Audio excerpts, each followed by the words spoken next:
Buon pomeriggio, benvenuti. Bonjour et bienvenue. Nous nous trouvons au deuxième rendez-vous de cet itinéraire. Pour ceux qui étaient là ce matin, je répète quelques mots. Pour les autres, j'explique le but de cette journée un peu particulière dans notre habituel meeting. 3 rendez-vous intitulés Cartes, Moments de guerre et de paix. Le pape nous avait parlé de la troisième guerre mondiale en morceaux, en partie. Cette expression qui semble si bien décrire le monde dans lequel nous vivons. Et nous avons pensé de nous laisser accompagner par Monica Mangioni, qui est la présidente de la chaîne de télévision italienne RAI. Ce matin, nous avons eu une très belle conversation avec le président directeur général de la société italienne Eni sur les ressources énergétiques et leur lien avec la politique internationale, les conflits et les possibilités de trouver des voies pacifiques. Je voudrais maintenant accueillir à nouveau Brian Grimm qui arrive des États-Unis.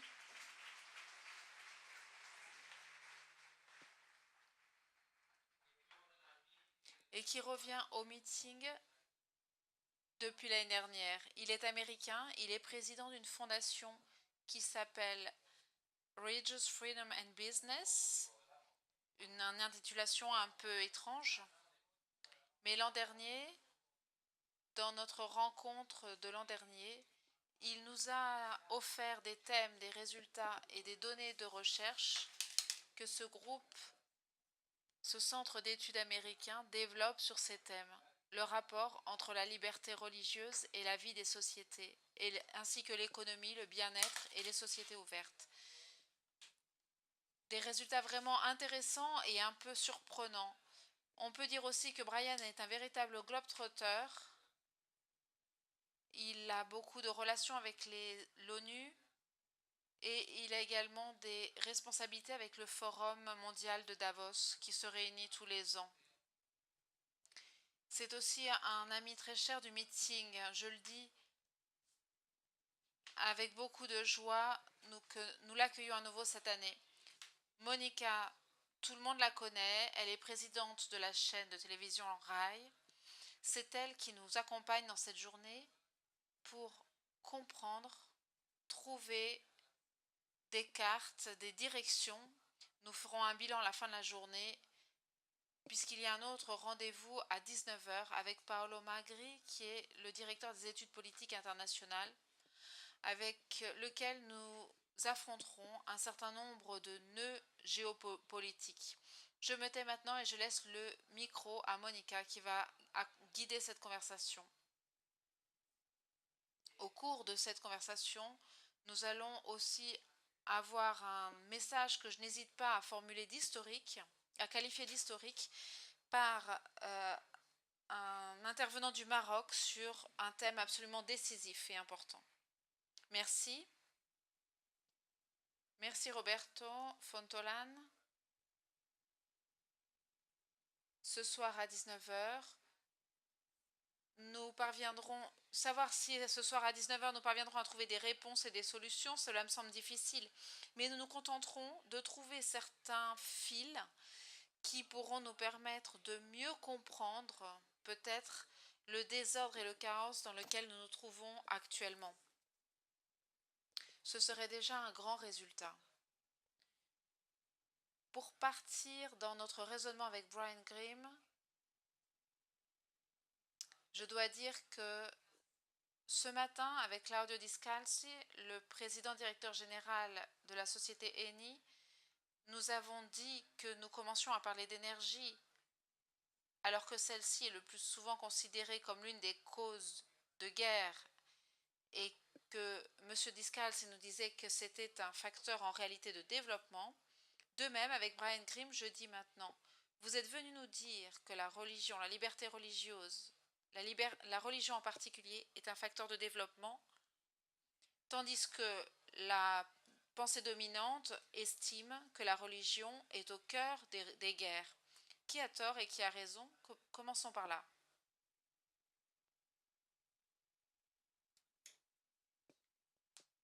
Pour commencer, je suis heureux que l'on trouve une solution à 7 heures ce soir. Comme ça, nous n'avons pas besoin de résoudre quoi que ce soit maintenant.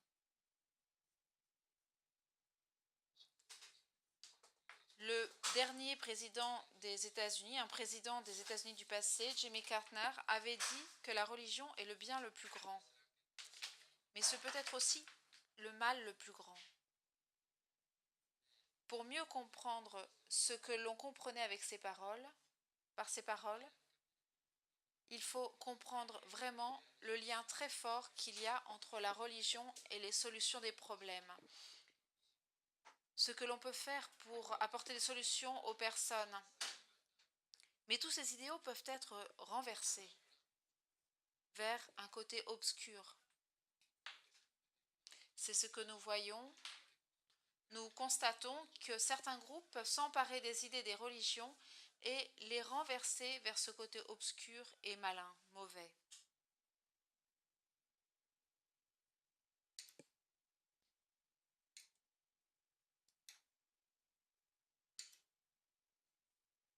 Vous avez un travail très particulier, vous travaillez avec les religions pour essayer de comprendre l'impact des religions sur la société toute l'année. Et vous nous disiez que les religions peuvent être utilisées d'une manière ou d'une autre. Mais en partant de votre point de vue, de votre point d'observation, quel est à votre avis le poids des religions de façon négative, en particulier sur certaines des thèmes que nous avons à affronter actuellement, et je pense en particulier au thème du terrorisme, qui prétend être d'origine religieuse, même si ce soir nous allons peut-être explorer de façon un peu plus détaillée qu'il s'agit d'une exploitation de symboles plus que de religion. Mais quel impact a en ce moment ce type de conception par rapport au schéma que vous avez à affronter?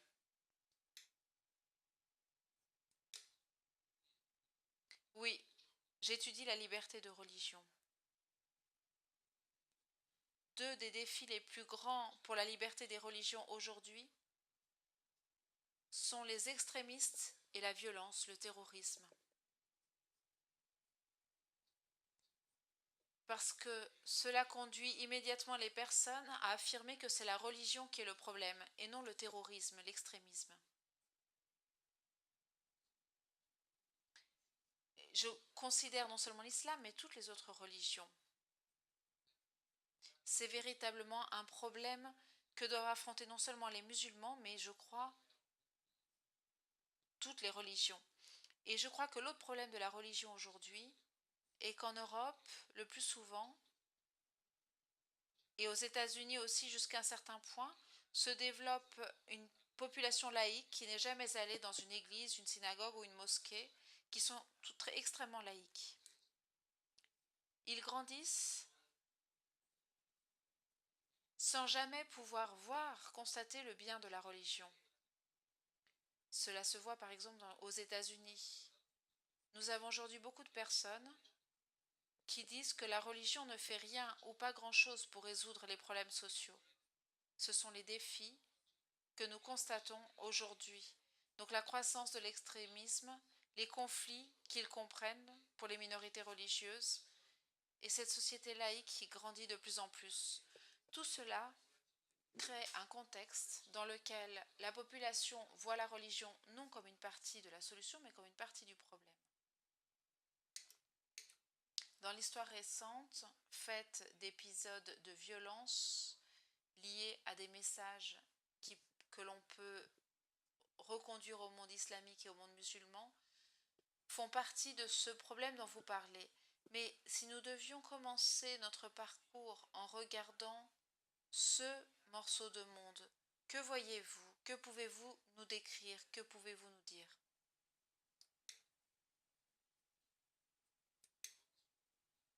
J'ai vécu de longues années dans un contexte islamique. Pendant une vingtaine d'années dans le nord-est de la Chine, en République soviétique, ainsi qu'au Moyen-Orient, en Arabie saoudite et dans les Émirats arabes unis. De plus, j'ai un parcours de sociologue, à la fois d'un point de vue quantitatif que d'un point de vue qualitatif. Et ce qui m'a rendu un peu célèbre, c'est le fait que personne n'avait jamais calculé le nombre de musulmans présents dans le monde d'un point de vue scientifique. Moi, je l'ai fait en 2009. En Arabie Saoudite, le ministère a utilisé mes recherches pour donner le nombre de musulmans dans le monde. Voilà ce que j'ai fait dans mes études, observer la population musulmane. Et il y a deux aspects importants à comprendre à ce sujet. Pour commencer, la religion. C'est la religion qui connaît le taux de croissance le plus élevé aujourd'hui parce qu'ils ont des taux de natalité très élevés qui baissent aujourd'hui, mais ils ont un groupe une population jeune extrêmement nombreuse. Et en 2050, ils atteindront le nombre de chrétiens dans le monde si la tendance se poursuit.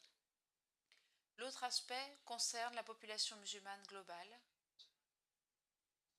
Il y a une grande diversité, elle est très variée. Seul 20% des musulmans vivent au Moyen-Orient. 80% d'entre eux vivent en dehors du Moyen-Orient. Le cœur de l'islam bat probablement donc au Moyen-Orient, mais le corps est bien réparti dans toutes les parties du monde. La deuxième population la plus grande au monde aujourd'hui se trouve en Inde, où elle est une minorité religieuse. Donc l'islam lui-même est extrêmement varié. Dans certains pays, il y a une grande religion, comme une grande tolérance, par exemple au Sénégal. En Indonésie, il y a des problèmes, mais il y a aussi de la tolérance. Donc si on considère le monde musulman, on comprend bien sa diversité. Et des solutions peuvent convenir dans certains cas et poser des problèmes dans d'autres. Il me semble comprendre qu'un autre des stéréotypes qui nous accompagnent quotidiennement est ainsi mis en discussion, c'est-à-dire l'idée qu'il y ait un monde monolithique musulman particulièrement intolérant. Il semble être un stéréotype puisque vous nous parlez d'une réalité bien plus variée que cela.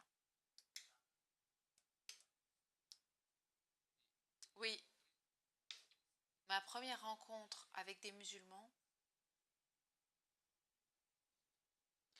a eu lieu dans la ville portuaire de Chine d'où Marco Polo est parti pour entrer en Italie, Tuanzhou,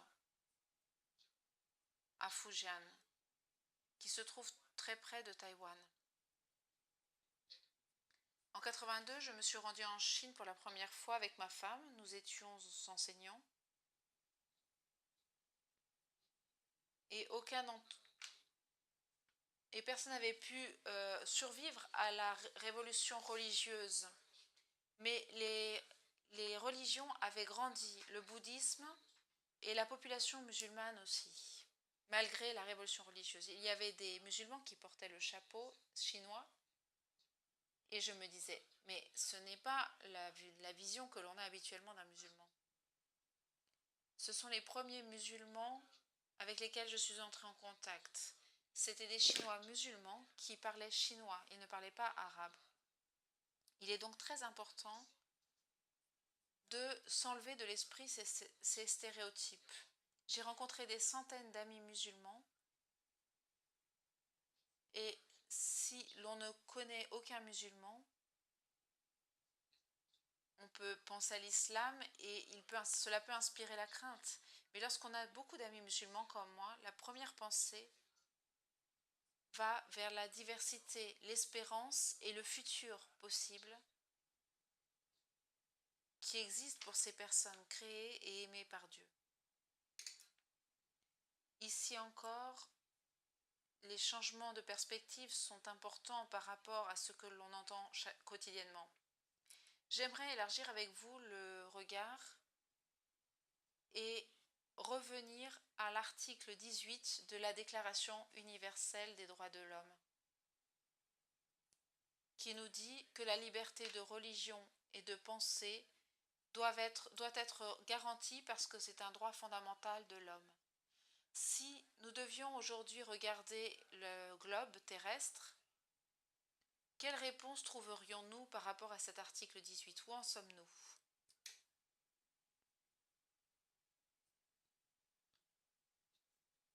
L'article 18 de la Déclaration universelle des droits de l'homme traite de la liberté de religion et de croyance, ainsi que de la possibilité de changer de religion, de ne plus avoir de religion, ainsi que d'enseigner publiquement et de façon privée les préceptes de la religion. Aucune religion pourrait ne pas être d'accord avec ces principes. Ensuite, le problème est de garantir ce type de liberté aux autres religions. Bien entendu, nous comprenons tous l'importance d'avoir cette liberté pour nous-mêmes et pour notre religion, mais il est plus difficile d'étendre cette liberté aux autres. Si les Nations Unies devaient réécrire cette déclaration, il y aura un point particulièrement controversé, celui de la conversion, le passage d'une religion à une autre. Il constitue un problème dans plusieurs sociétés, parce qu'il est vécu comme une sorte de péché dans plusieurs sociétés. Le passage est le point le plus délicat. Pourquoi cette idée du passage devient-elle le point le plus délicat? Et pourquoi se traduit-elle en une menace? Parce que à chaque fois qu'un système de pouvoir s'oppose à quelque chose, c'est qu'elle est vécue comme une menace par rapport à sa propre existence. De mon point de vue, je dois dire que je suis très content que cette clause existe. J'en ai besoin. Maintenant, vous allez nous raconter pourquoi, oui.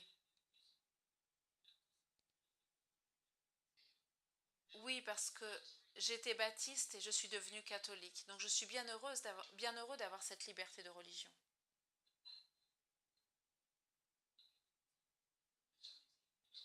Je vous donne un exemple. Dans beaucoup de pays,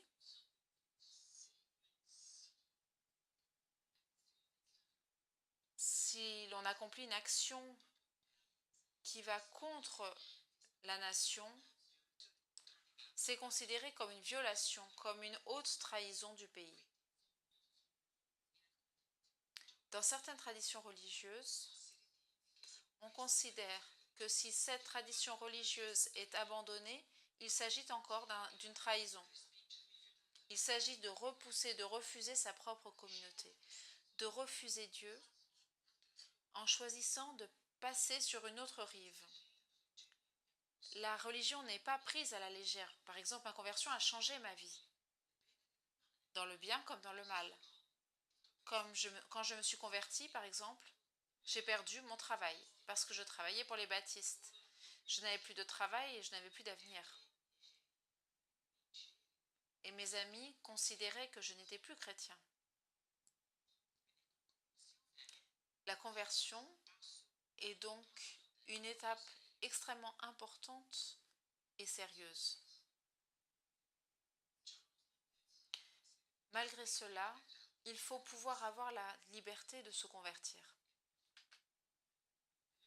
Cela fait partie d'un aspect qui est lié à la liberté, à la dignité de l'homme, le fait d'avoir cette liberté, cette possibilité de choix. Chacun d'entre nous doit pouvoir se tourner vers Dieu librement. Cela ne peut être imposé. Et je crois que sur ce point, toutes les religions pourraient être d'accord. Mais abandonner, quitter une religion est considéré comme une trahison de la part de la plupart des personnes. C'est donc un passage très important et cela nous aide, pour certains aspects, à comprendre en quoi la situation au niveau mondial est si compliquée pour les religions. Si nous regardons certains chiffres, certaines études, dont certaines sont faites par votre organisation, il y aurait au moins 75%, c'est-à-dire un pourcentage énorme de la population mondiale, qui vit dans un contexte qui pose un problème dans la confession de la propre religion, quelle qu'elle soit, parce que lorsque l'on parle d'une religion ou d'une autre, De façon générale, confesser sa propre religion pour 75% ou presque de la population mondiale, c'est un problème. Il est donc clair que la question qui se pose est de savoir pourquoi c'est une donnée aussi importante. Je crois qu'il n'y a pas de chiffre plus important, pas d'indicateur plus clair que celui-ci. Que peut-on faire pour que la situation s'améliore? Quelles sont les voies sur lesquelles travailler? Ces 75% incluent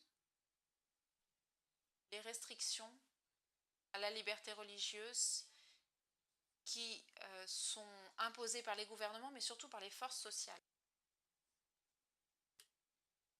Le problème est bien plus large que ce que l'on peut penser, parce que il ne s'agit pas seulement d'un problème de gouvernement, mais aussi notre problème à nous, ce que nous pouvons penser de notre voisin. Vous avez décidé de ne pas aborder ce sujet parce qu'il a une importance politique, mais mon âme de journaliste ne parvient pas à se taire. Donc je dois vous demander forcément si vous aviez dû calculer dans vos pourcentages la décision de séjour de l'État français sur le port du burkini, est-ce que vous le mettriez dans les décisions qui contribuent à ce 75%? Oui, cela contribue directement à ce pourcentage, de deux manières. La décision a été le résultat d'une crainte sociale vis-à-vis des musulmans. Lorsqu'un gouvernement émet une loi qui ne fait que reconnaître cette forme de crainte et la stigmatise en stigmatisant un groupe de personnes, il ne fait qu'aggraver ce cycle de défiance envers les musulmans. Par conséquent, l'attitude sociale et l'action du gouvernement mises ensemble créent une situation de défiance et les études et les recherches montrent que lorsque se crée ce cycle de défiance, la violence est hautement probable. Donc d'un point de vue simplement numérique, je ne suis pas étonnée que la violence du terrorisme islamique se soit exprimée surtout en France, précisément en raison de ce cycle de défiance. Acceptons la thèse de ce que vous nous affirmez actuellement, Brian Grimm.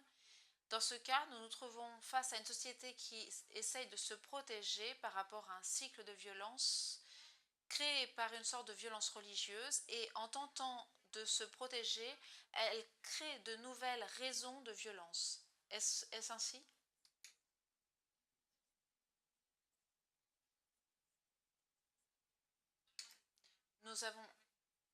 Nous pouvons raisonner jusqu'à ce soir sur ces sujets.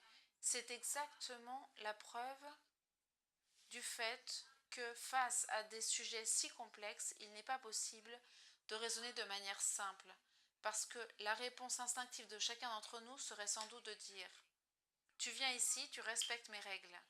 Mais je m'aperçois ensuite que dans ces règles, il y a bien plus d'implications, bien plus de nuances, bien plus de raisons d'être que simplement le fait de tenter de donner des réponses trop simples à un problème extrêmement complexe.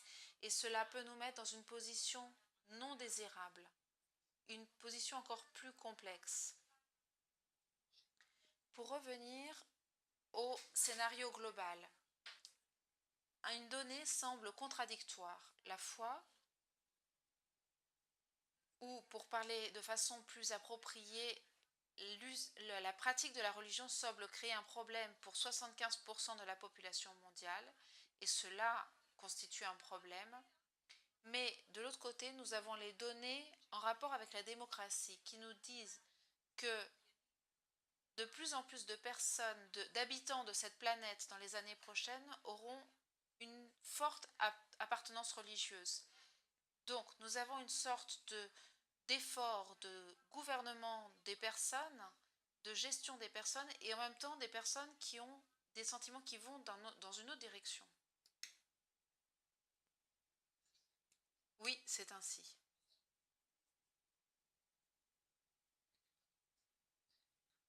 c'est véritablement l'un des plus grands défis que nous sommes appelés à affronter aujourd'hui. Des personnes qui, comme vous, ici aujourd'hui, s'intéressent à ce sujet, qui désirent pratiquer leur foi. Vous pourriez en parler avec des hommes politiques, avec les journalistes. Il faut tenter de faire comprendre que du moment que nous nous concédons les uns les autres la liberté, la tension s'apaise et l'on peut s'efforcer de vivre ensemble de manière plus paisible en contribuant au bien-être de la ville, de la cité. La seule région du monde où la pratique religieuse est en baisse et le sera dans les 50 années à venir, c'est le monde occidental. Dans le reste du monde, la religion se renforcera sans cesse. Donc l'Occident a cette mission de ne pas perdre sa sensibilité religieuse et sa proximité à la religion. Autrement, nous serons les seuls à l'extérieur d'un monde religieux. C'est quelque chose qui est encore plus important, c'est-à-dire que nous perdons la capacité de comprendre le monde dans lequel nous sommes plongés, parce que nous n'avons pas les codes. Nous avons autour de nous un monde qui vit de plus en plus des messages religieux et nous appartenons à cette partie du monde qui semble les refuser le plus. Et donc nous ne comprenons pas le monde dans lequel nous sommes plongés. Il faut dire que la perspective que vous nous offrez cette année est véritablement particulière, cet après-midi. Mais comme le disait Roberto Fontolan au début, la définition de la société que préside Brian Greene est la société de la liberté religieuse et de la fondation du monde des affaires. Et je voudrais bien comprendre du commerce, je voudrais bien comprendre le lien entre ces deux choses. Il y a une corrélation entre la liberté religieuse et le développement d'un pays. C'est quelque chose d'intéressant et j'aimerais que vous nous aidiez à mieux le comprendre. Très simplement, s'il y a la liberté religieuse, le gouvernement et la société, les personnes se respectent. Elles sont disponibles pour travailler ensemble et il y a donc moins de violence. Et s'il y a moins de violence, il y a plus d'opportunités pour le contexte économique. En effet, les personnes ont toute confiance dans leur capacité à produire dans la société lorsqu'il y a une liberté religieuse. Cela signifie que la foi personnelle peut être apportée au travail avec soi, que l'on peut exprimer ses inspirations, ses conventions religieuses, même sur le lieu de travail. Voilà la liberté religieuse.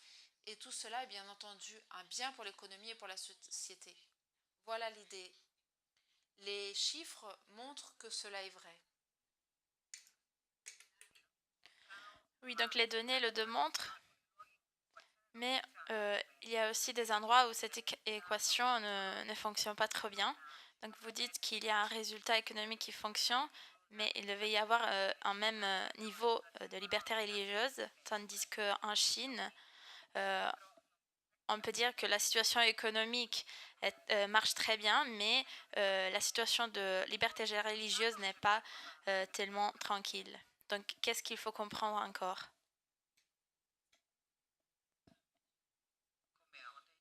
Comme j'ai déjà dit, en 1992, c'était la première fois où je me suis rendue en Chine.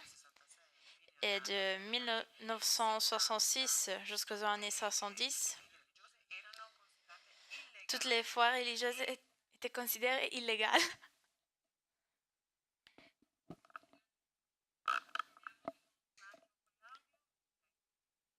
Pardon, il y avait un problème avec l'audio. Donc, je disais, la première fois que je me suis rendue en Chine, en 1992, toutes les personnes pensaient que la religion avait été détruite parce que de 1966 1966 aux années 70, il n'y avait aucune pratique religieuse. Les églises étaient transformées dans des magasins, les mosquées dans des usines. Et les personnes qui professaient la religion étaient emprisonnées. Aujourd'hui, chaque ville en Chine a des églises. Toutes les villes majeures ont une mosquée. La Chine, aujourd'hui, a plus de croyants et fidèles que tous les autres pays, sauf l'Inde. Seulement 50% des Chinois sont religieux, mais le 50% des Chinois signifie beaucoup de personnes.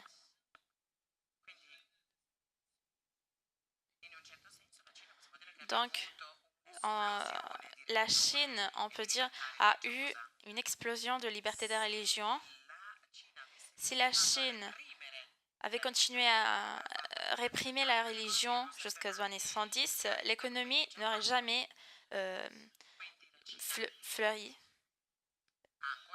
Donc la Chine a encore beaucoup de problèmes à résoudre. Il y a 2 semaines, j'étais à Pékin où je tenais un cours sur la religion et le droit. Et oui, il y a des pas qui sont en train de se faire, mais on doit espérer que ça continue. Je vous remercie parce que vous êtes en train de démolir tous les stéréotypes qu'on a à partir du burkini jusqu'à la liberté religieuse en Chine. Ce type d'expériment, on peut le mener seulement au meeting. C'est impossible de faire autre part ce que nous faisons ce matin. Non, mais n'applaudissez pas parce que vous ne savez pas ce que vous attend. L'expériment véritable qu'on cherche à faire aujourd'hui a une importance vraiment historique, mais on va bientôt écouter une déclaration et Berengui nous va raconter pourquoi, qui change les scénarios des positionnements des religions dans un monde qui nous touche. Il s'agit de la déclaration qui a été faite à Marrakech, avec laquelle les plus importants intellectuels de communauté islamique ont dit quelle est leur position sur la religion, sur rapport avec la violence. Une déclaration très importante. Le cheikh Abdam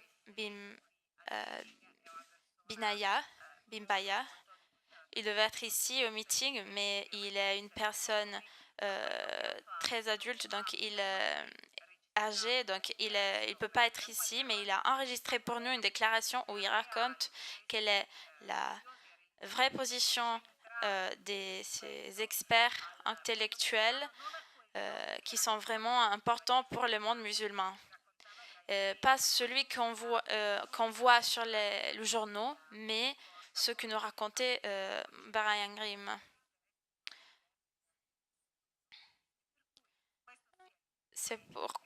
Ceci est le vrai expériment que seulement au meeting, dans ces endroits, nous pouvons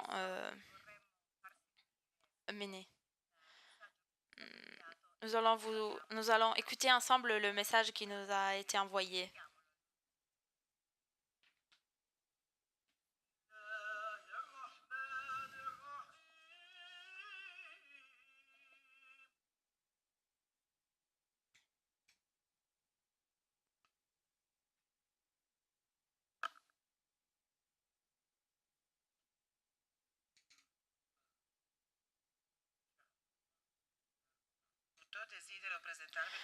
Je désire vous présenter le cheikh Abdullah bin Baya, l'un des plus importants intellectuels de la communauté islamique, un des majeurs experts de tradition juridique islamique.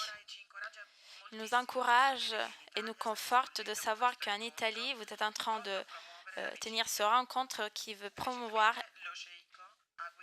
l'amitié. Le cheikh récemment a guidé une initiative pour relancer un grand classique de l'histoire musulmane, la célèbre Constitution de Médine, où notre prophète propose un concept de citoyenneté unique pour toutes les communautés. Donc, nous sommes ici et nous avons demandé au cheikh Abdullah bin Baya de nous raconter des raisons qui sont derrière cette initiative et de comment elle va se développer dans l'avenir.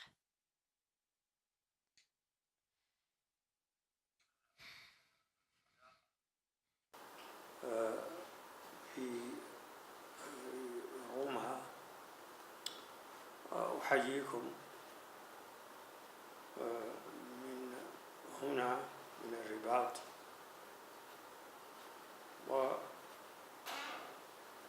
وأتمنى لكم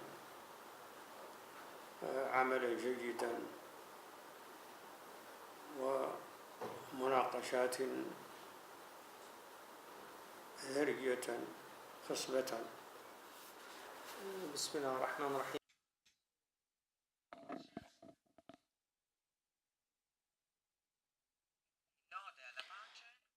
Donc c'est une laude à la paix au Très-Haut, au nom de notre prophète et tous les autres prophètes. Et nous saluons aussi tous nos amis, nos frères et sœurs en Italie, qui sont en train de participer à cette conférence qui a comme thème principal l'amitié. Je vous salue de la ville de Rabat au Maroc. J'espère que votre rencontre et vos débats puissent promouvoir toujours plus l'amitié. De notre part, nous avons contribué à l'amitié et à promouvoir l'amitié avec la rédaction et la déclaration de Marrakech. Vous m'avez demandé de vous raconter de quoi il s'agit-elle et de comment elle a commencé, elle est née. Elle est née avec une petite initiative qui ensuite s'est enlargée et a vu la participation d'autres communautés, la communauté juive, hindoue, bouddhiste.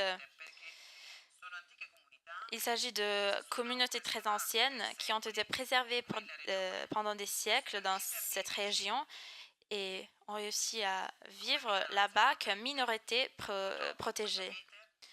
Malheureusement, comme vous le savez, des événements dramatiques ont affecté cette région, des événements qui ont changé profondément la situation et qui ont devenu de plus en plus nombreux à tel point qu'ils ont changé le visage du Moyen-Orient. Il s'appelle Moyen-Orient parce qu'il est un pont entre Orient et l'Occident.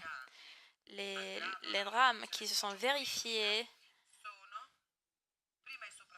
sont tout d'abord des calamités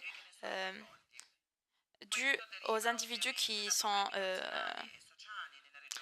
engagés dans ces problèmes. Beaucoup de personnes de cette région ont commencé à élaborer dans eux-mêmes le besoin d'un changement des systèmes sociaux. Mais après, les choses ont empiré et ils ont créé beaucoup de problèmes et beaucoup de confusion dans les personnes, surtout dans les minorités, qui ont subi de manière négative l'impact de ces changements. Donc, on a averti la nécessité de rétablir une convivence, une vie commune de paix pour toutes les minorités qui font partie. Quand dans la même région géographique, on trouve des personnes de foi et religions différentes, il est très important de comprendre comment promouvoir la vie commune et amitié.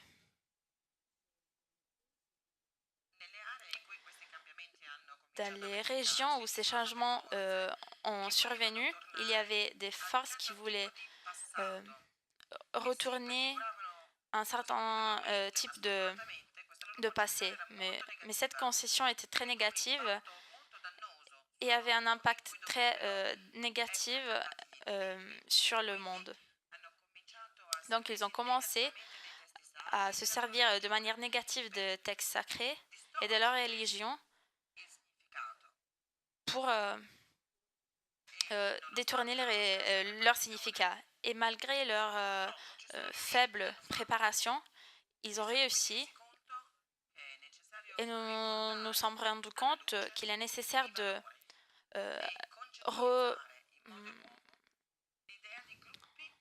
faire revenir les valeurs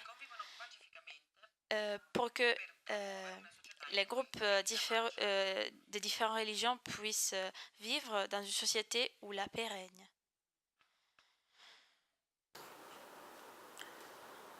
ومجتمعي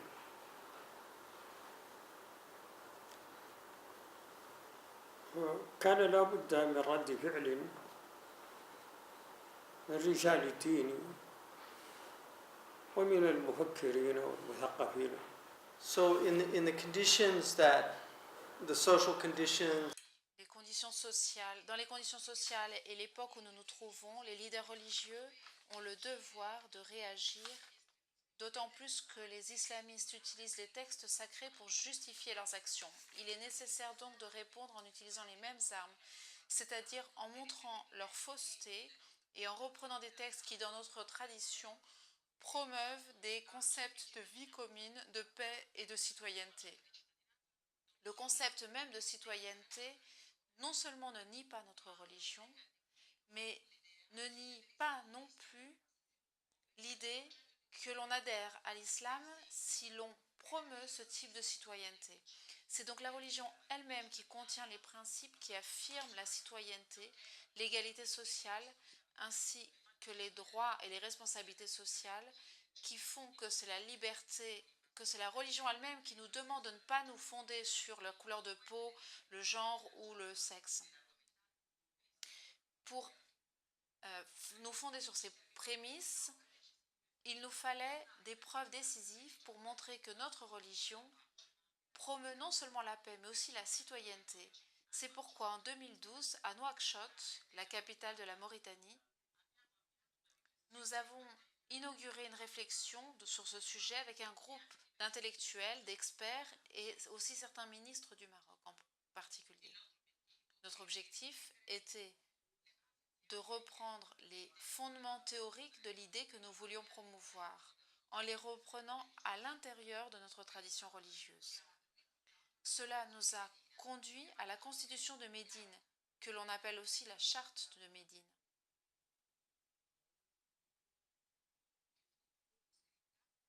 Celle-ci a été rédigée alors que notre dernier prophète est arrivé à Médine, fuyant la Mecque à cause des persécutions qui s'y tenaient. Il s'adresse à un groupe de personnes émigrées elles aussi à Médine. Et lorsqu'ils arrivent à Médine, ils s'aperçurent que la ville était très différente de celle dont ils venaient, parce que c'était une ville multiethnique et multireligieuse. Il y avait des tribus de juifs, et parmi les Arabes qui vivaient, il y avait également des néoconvertis à l'islam, ainsi que des polythéistes, qui pratiquaient une forme primitive d'animisme.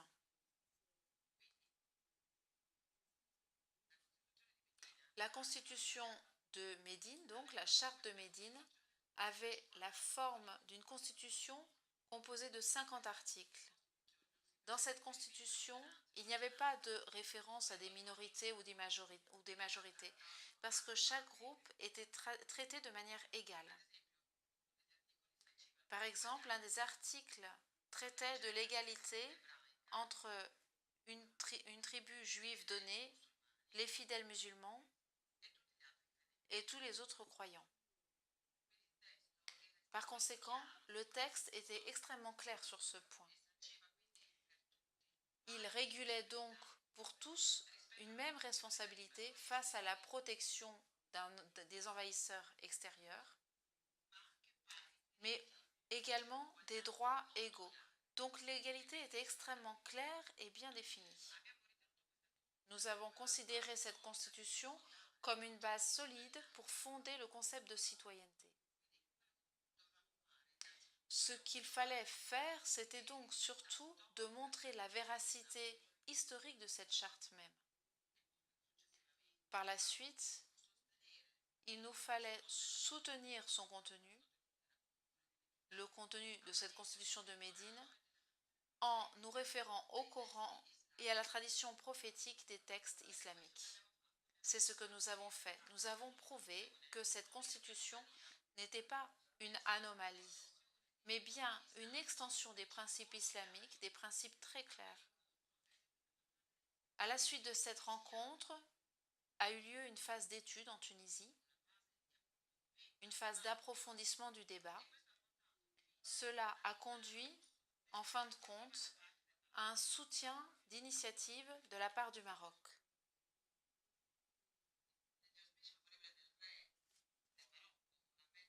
Le roi du Maroc, Mohamed VI, a organisé une conférence qui a eu lieu plus tard que ce qui avait été prévu, mais ce retard nous a permis d'impliquer des intervenants avec des expériences différentes provenant d'expériences religieuses différentes, ainsi que de communautés minoritaires qui ont été persécutées précisément dans les zones où nous cherchons à agir. Nous avons donc réussi à donner une forme, un concept de citoyenneté islamique qui ne s'écarte pas du concept habituel de citoyenneté que vous connaissez bien et qui a été une source d'études et de débats entre philosophes, experts de sciences politiques et intellectuels. Nous considérons donc que nous avons développé une argumentation solide et décisive pour mettre en place une citoyenneté musulmane dans tout pays musulman. Il est vraiment important de souligner qu'aucun de ces extrémistes ou tout autre terme que vous voudrez utiliser n'a pu réfuter cette constitution malgré sa traduction dans différentes langues et sa mise à disposition sur Internet. Par conséquent, nous espérons que cette constitution sera soutenue par tous ceux qui soutiennent la promotion des droits humains.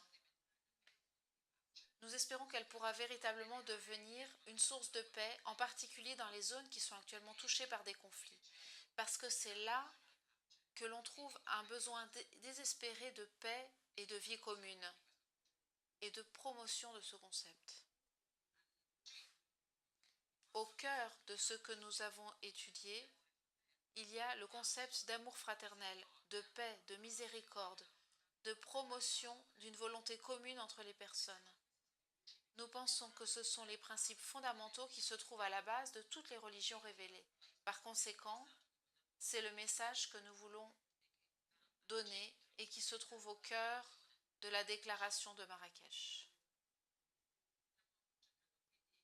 Nous efforçons donc, nous recherchons donc l'aide d'autres personnes pour diffuser ce message. Et c'est pourquoi nous saisissons cette occasion pour vous remercier et exprimer notre amour fraternel et notre amitié à vous tous qui vous efforcez de promouvoir l'amitié et la fraternité dans le monde.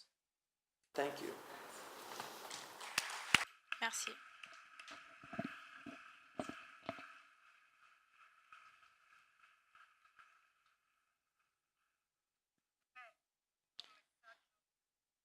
J'avoue, c'est un message très fort. Brian, ce qui m'a étonné le plus quand je l'entendais parler, et je pensais au raisonnement sur les stéréotypes qu'on a vu tout à l'heure. La déclaration de Marrakech date de la fin de janvier de cette année, je pense le 29. Combien de vous se souviennent les articles de journaux sur cette déclaration? Des longues ouvertures. Il y a eu peut-être des articles.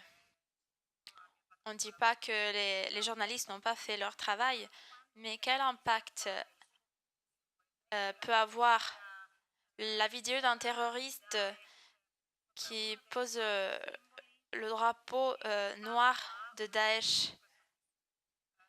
Et quel impact a une déclaration de ce type? Le cheikh a travaillé 405 années pour arriver à l'organisation de cette conférence. 5 ans de travail avec toutes les communautés pour les mettre ensemble et arriver à une déclaration qui dit: dans les temps où nous nous trouvons, les leaders religieux ont le devoir de réagir, surtout parce que les extrémistes utilisent les textes sacrés pour justifier leurs décisions. Mais nous disons toujours qu'il n'y a personne du monde musulman que stigmatise ce qui se passe. Il l'a fait, mais nous n'intéressons pas à le voir, à l'entendre. Si quelqu'un dit une chose négative, on fait la une des journaux et les choses positives ne comptent pas. Si un terroriste ou le dernier des imams qui incite à la révolte dans la région de je ne sais pas où, c'est ça que nous écrivons sur les journaux. Pourquoi nous nous trompons toujours sur les proportions? Vous êtes la journaliste.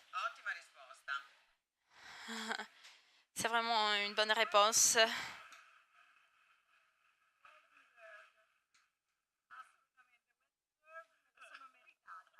Oui, j'ai mérité ça, j'avoue.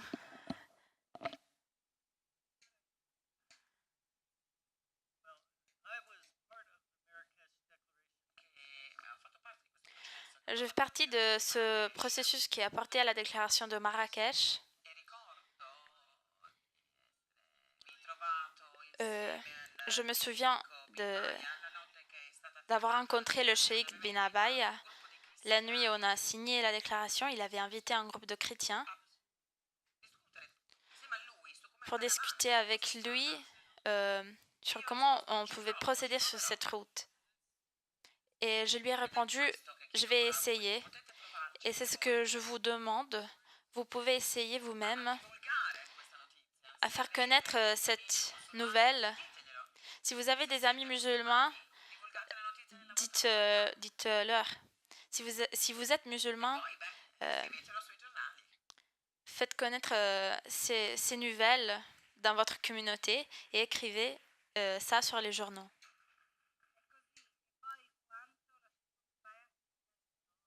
Et comme le cheikh nous a dit, aucun extrémiste est arrivé à confuter ce que l'on a dit sur notre déclaration sur Internet. Ça semblait un passage inutile, mais vu que cette dispute a une dispute à caractère théologique à propos des textes sacrés, ce passage est très important. Personne n'a réussi à confuter cette déclaration. C'est une déclaration cohérente avec les textes sacrés. Pour eux, c'est vraiment important de souligner cela.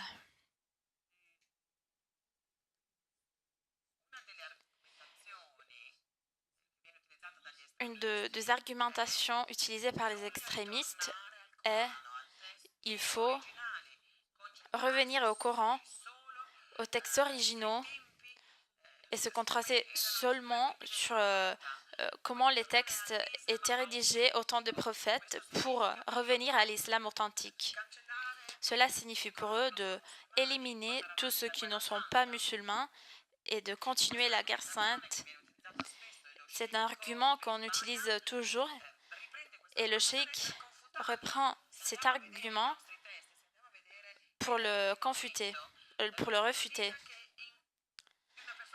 Si on voit la vie de Mahomet, il avait une vie ouverte aux autres religions, aux autres croyances.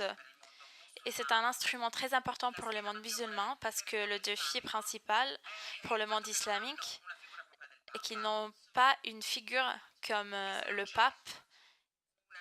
Et s'il n'y a pas une hiérarchie, une structure qui culmine dans un seul leader, est difficile de faire accepter certaines choses. le monde musulman est un peu plus démocratique parce que chaque communauté musulmane doit adopter une déclaration particulière et après l'avoir étudiée, elles peuvent l'utiliser. C'est la raison pour laquelle nous devons accueillir votre appel et celui de Brian Grimm et diffuser cette nouvelle,